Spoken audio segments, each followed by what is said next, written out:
ang kagalang-galang na Mayor Francisco Isko Moreno Dumagoso. Sir?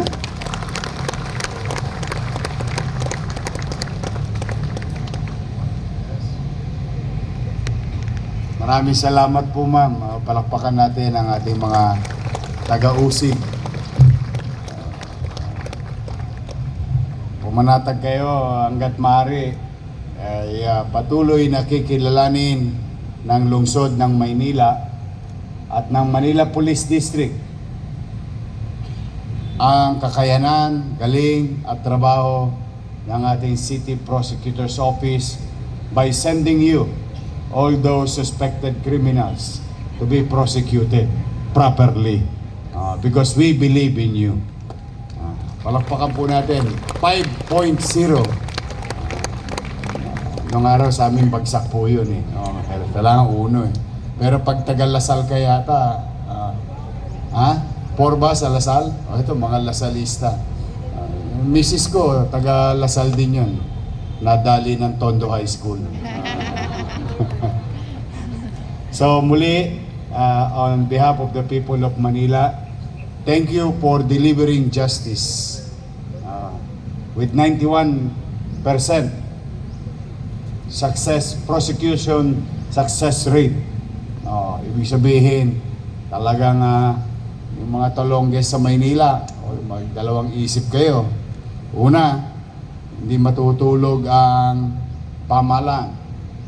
Maaring pamisa-misan nakatatakas kayo, maaring pinagtatawanan nyo kami, natulongges nyo kami, pero maikling Pasko lang yan.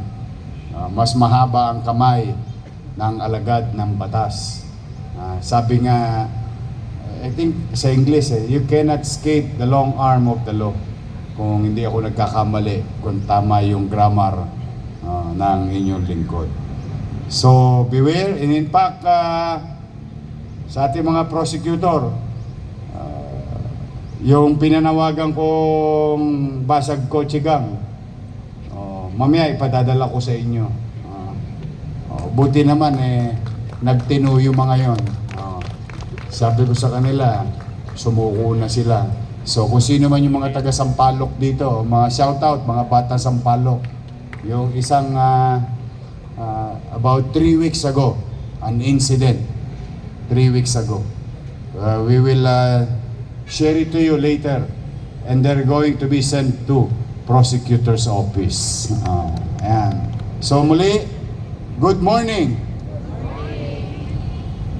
Today, we embark with the new program of your city government of Manila, in line with confronting, cushioning the socio-economic impact of this this Middle East war that affects the oil and created crisis, not only in Manila, not only in the Philippines, but all over the world. At marami nang nahirapan. But your city government, after releasing an stimulant, or what we call economic stimulant 3 weeks ago, releasing things that is due to our people ahead of time. Now, the second phase of our augmentation, or at least in a form of assistance with service, 1,097 heeded the call of yours truly. 1,097 jeeps and drivers will serve the people of Manila and those people who comes in and out of Manila. I'm happy to inform you, sa Manila, libre ang pamasahe ngayon. May tumama na ba sa inyo? Mga taga Pandakan, o mga taga Santa Ana, Balik-Balik, Blumentritt. Kanina ng alas 5 ng umaga, nakita ko na yung mga report no, ng ating MTPB. Ito ay programa ng inyong lungsod at inisip namin na tugunan yung hirap na dinaranas ng taong bayan, lalo na ng mananakay. Mga sumasakay, papasok sa trabaho, tulad ninyo, papasok sa eskwelahan, o kung ano mang kanilang lakad ngayong araw na ito. From District 1 to 6, I'm really grateful to the jeepney drivers and their operators heeding the call of your city government. Pero habang ang mananakay ay mag-enjoy or at least benefit from it for the next 5 days, starting today, tomorrow, then we stop on Wednesday, then we resume next Monday, Tuesday, and Wednesday, amounting to almost 20 million pesos worth of taxpayers' money. It will serve their gasoline needs. 3,000. Hiniram po natin ang mga driver at operator or jeep. Kumita ang driver, at the very least, I can honestly say a little over 1,000, depende sa kanila. Because before the oil crisis, I was told and informed by some of the drivers, they're making about 500 net a day. But after this, now there is crisis, they're only earning about 200 to 300 pesos. The boundary is about 500 pesos. Pamisa-misan daw, sumasala pa yung driver. Kaya ginagawa ng ibang operator 300 pesos na lang. Misan pake pa. Pake usapan. And about 1,000 and 1,500 worth of diesel. So we opted to provide guaranteed income for the operator. Matutulog siyang mahimbing na mababayaran yung kanyang boundary. The driver ay panatag na panatag siya, hindi na kailangan magharabas o maghabol. At mas ligtas ang pasahero. At least bare minimum of 1,000 pesos.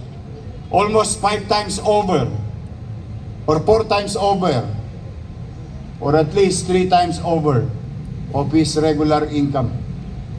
O gasolinahan, mabebentahan ang negosyo sa Maynila. At higit sa lahat, humigit kumulang 100,000 taga-lungsod ng Maynila will be served today for free ride. Libreng pamasahe. Ako naman ay nananawagan sa ating mga driver. Bagay na ipinagmalasakit na kayo ng pamahalaan. Binigyan kayo ng kapanatagan sa kita sa susunod na 5 araw. At ganun din sa ating mga operator. Ako'y buong kababaang loob naman na nakikiusap sa ating mga driver. Ipagmalasakit ninyo ang ating kapwa. Total, wala ka ng tosgas eh. Kampanting-kampante kayo. Nung kami nag-uusap, sabi ko, walang requirements. Ang sabi ko sa kanila, kung paano kayo lumabas nung naghahanap kayo ng pasahero, ganun lang ang gagawin ninyo. And I hope, patuloy na umiral sa lungsod ng Maynila, kahit man lamang dito sa atin, ang pagmamalasakitan sa ating kapwa. And to them, please extend extra step or extra mile for our riding public. Lahat tayo ay gusto maghanap buhay. Mas mahirap tumayo sa loob ng SM department store ng maghapon. Uuwi ka na lang, nakatayo ka pa rin sa kalsada kasi wala kang masakyan. Papasok ka, kinakabahan ka kung naisubi mong pera, ay kakasya pa sa pamasahe at panchicha. Kaya sa dami ng kinakaharap natin, kanya-kanyang mga pagsubok, bagay na dapat ang umiral sa ating lahat ay pag-uunawaan, pagmamalasakitan, at pagmamahal sa kapwa. With that, we will be stronger because we have to confront this together, not only by the government, whether national or local, but we as people must come together. And I think, comparatively speaking, and if we put it in the right perspective, we are better than the pandemic level. At least kalalabas tayo. Walang threat sa kalusugan natin. May pagkakataon makapaghanap buhay pa. Bagamat mabigat ang buhay ngayon. Dala ng malapit na pong mag-retire ang peso. Kasi senior citizen na po siya ngayon. What more will happen in the coming days? So brace yourselves. Brace yourselves. We must come together. No? Kailangan natin. Pero, pumanatag kayo. Basta hanggat may mapipiga ako sa bimpo to extend to the general public through your effort and help, I'll do that. And we'll come again with out-of-the-box idea. Dito, 4 na sektor, 3 bulig ang tinamaan. Operator, naibalik natin ang dignidad sa driver sapagkat yung kanyang kikitain ay pinagtrabahuhan niya. Mabibila ng negosyo at higit sa lahat, on top of the list of that chain is yung mga mananakay na papasok sa eskwelahan, papasok sa kanilang obligasyon o trabaho.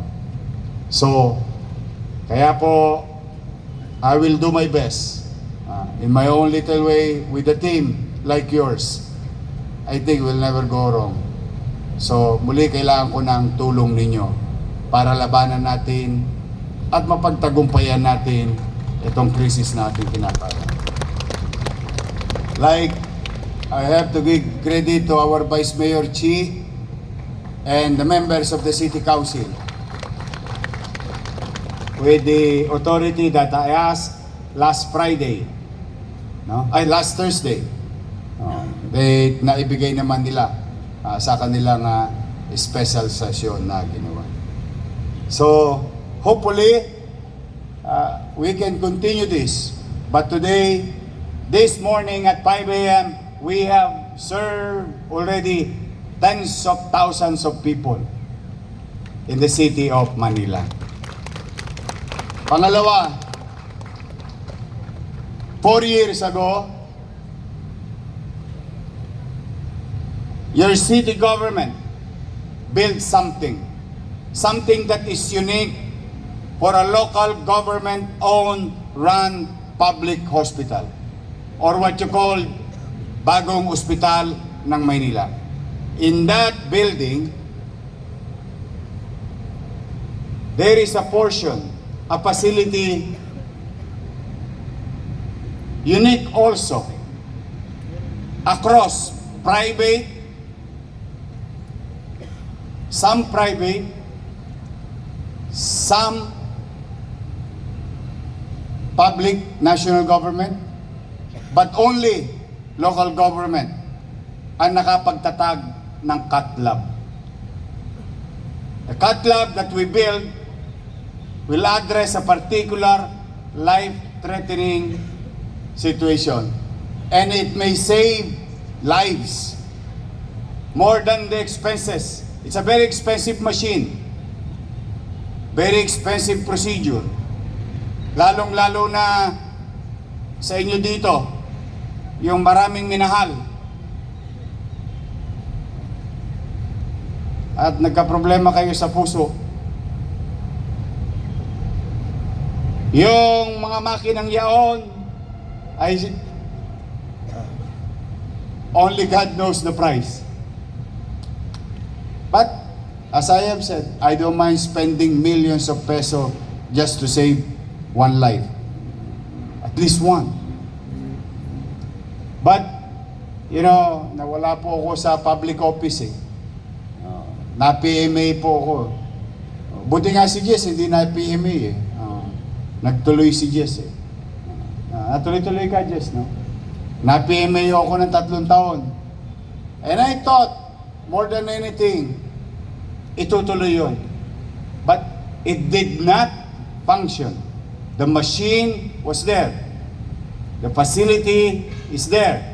Our doctors and nurses, our medical frontliners were trained to conduct angiogram and angioplasty. So thanks to you, maraming salamat sa inyo, mga batang Maynila, mga nanay, tatay ko at minamahal kong lolo at lola. Maraming salamat sa inyo at binigyan niyo ulit akong pagkakataon. So immediately when I assumed last July, I went and talked to Director ng Manila Health Department, Grace Padilla. And I said, patakboy niya. Hindi ko yan binili para i-display. Ironically, no, why not? Then it did happen. Last quarter, we inaugurated for purposes of operation yung ating cath lab sa Ospital ng Maynila. And we have served dozens and dozens of patients. Angiogram. Maghanap po kayo ng lokal na pamahalaan. And even some national government, except for, I know, UP, PGH, and Heart Center. That I know. No? And if you pay for an angiogram procedure, you will spend easily 50,000 to 80,000 pesos. Sinisipat ka pa lang, tinitingnan ka pa lang, tumotosgas ka na. That's how it is. Pag medyo masama ang lagay mo, kailangan ka lagyan ng barbula o sa Tagalog. Pero sa English at science, ang tawag doon is stent. And you have to go for angioplasty. So after being successful through the leadership of Director Grace Padilla and the team of Ospital ng Maynila, we qualify to go to the next level, which is the conduct of operation ng ating angioplasty. And in our own little way, your finance team last year, during the health board meeting, I have reserved 25 million pesos reserved, not to be touched, but to address the needs during operation ng isang pasyente. And one of those needs is very particular and very expensive, what you call stent. No? Ikaw, gusto mo? Marami akong stock. Ayaw mo, Jess? Konti lang minahal mo. Marami? Ba't wala ka pa jowa? Stent. And angioplasty, I don't know if you know it, but you can Google it later.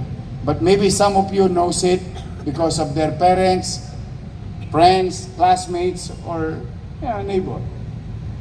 Would cost you easily in a public hospital, easily will cost you about 700 to 1 million pesos for operation of angioplasty. Sa private hospital, good luck. Hindi ka nga inatake nung inooperahan ka. Pero pagpunta mo sa billing section, doon ka na nadisgrasya. Kasi nakita mo yung presyo. Million. But this is the day that the Lord has made. Sabi nga nung aking inaatinan nung araw, pag gusto kong chumitsa, yung charismatic ba? Meron sa Tondo eh. Punta ka sa bahay.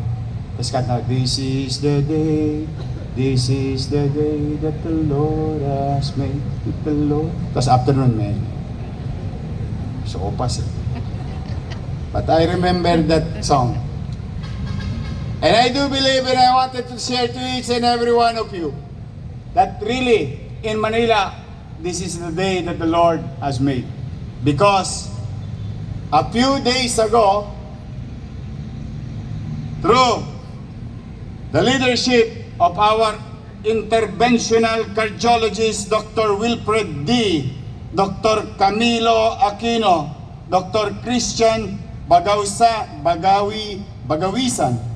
Dr. Sherlyn Villacorte, Dr. Brian Belbis, Dr. Zane Nelson, Dr. Balgua, and our nurses, Nurse Robert Araneta, Veronica Imbag, Joanna Suset de Vera, Grisel Nicolas, Ricky Matic, Radiologic Technologies, Dr. Panalondong and Dr. Tabobo, Application Specialist, Mr. Lamtab Paikeo from Thailand, Planning and Administration and Resident, Dr. Marlo Esguera, Dr. Bernardine Baradi, Attorney Malaya Capulong, Dr. Arvin Ramirez, and Dr. Rose Sigel Adornado. Kamag-anak kaya to ni Adornado? Ano ba si Adornado? Crispa Toyota. Crispa. Kami kasi noon na Crispap. Palit bote nung Solvin. Bote garapa. Palitan mo yung Crispa. To those I have mentioned, those doctors, nurses, and medical front conducted our first, but not only first, successful operation of John Doe.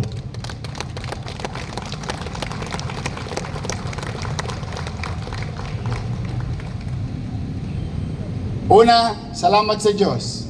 Buhay. Successful. Natubuhan.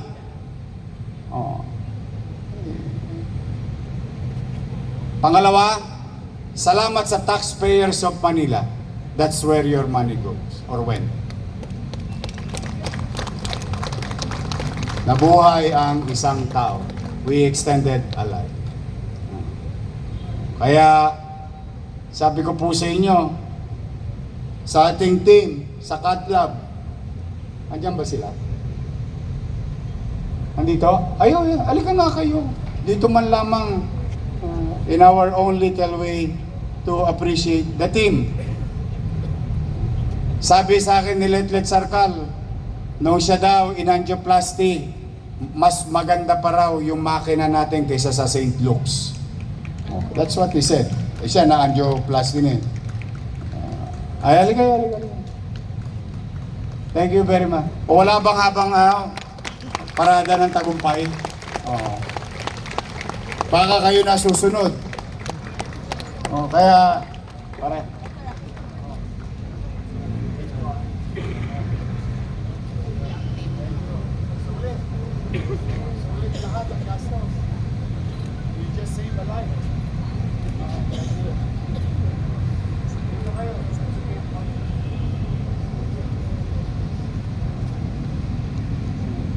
Ayan, palakpakan natin.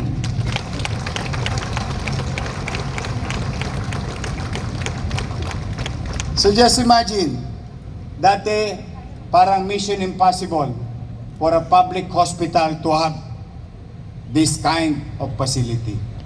Parang mission impossible kapag ikaw may problema sa puso, halos ikipit balikat mo na lang dahil pangarap lang ang magamot. So now, at least, we can now participate with Philippine Heart Center, UPPGH, and some well-known private hospital, that the hospital ng Maynila can also conduct the same very delicate operation with our able professional medical frontliners. Taas ang kamay ng gusto sumunod. Uy, sayang. May libreng barbula. Ito po yung mga malabanan natin. Tagalinis ang tubo. But that's why I wanted to share it to you kasi minsan nai-emergency kayo. At least now, the back of your mind, angiogram, 50 to 80,000. Sa Maynila, TY. Angioplasty, that will cost you millions. You will never pay a single cent in our operation in angioplasty. Wala kayong babayaran. Ni 5, bagamat alam natin sa ibang ospital, may yagba. Todits, wala kayong babayaran. Huwag niyong intindihin yung stent. Bibili natin yon. Mabuhay lang kayo. So, to the people of Manila who are watching and listening, you may need this kind of services. Very delicate, very expensive, but your city government has its facility, medical professionals, and able. And the probability is so high that I am so proud to each and every one of you. Thank you very much sa inyo. Ha? Yes!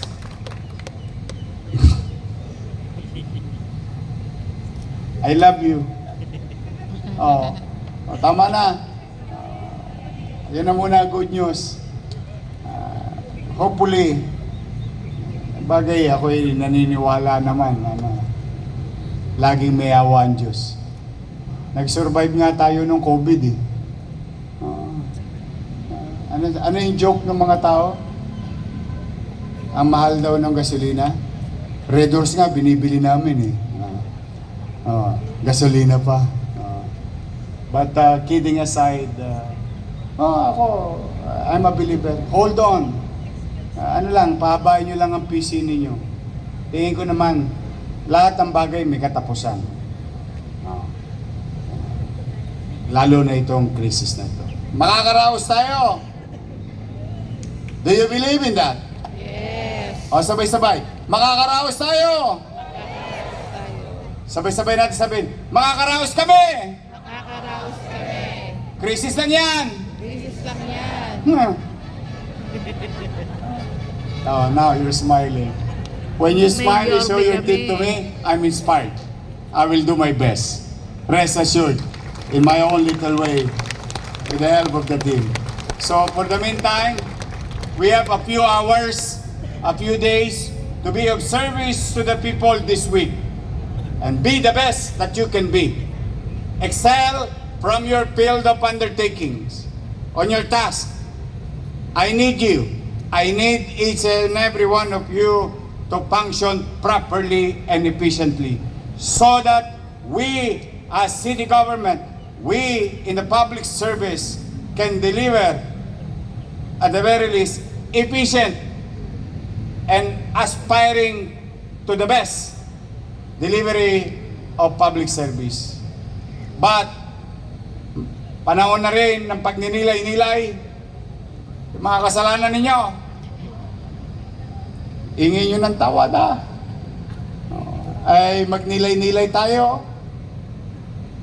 At dalangin ko ngayong linggo, kayo ay ligtas at malusog. Yun na muna, isasama ko sa aking dasal sa bawat isa sa inyo. Magandang umaga at pagpalain nawa kayo ng Pong May Kapal. Manila! God first. Thank you. God bless.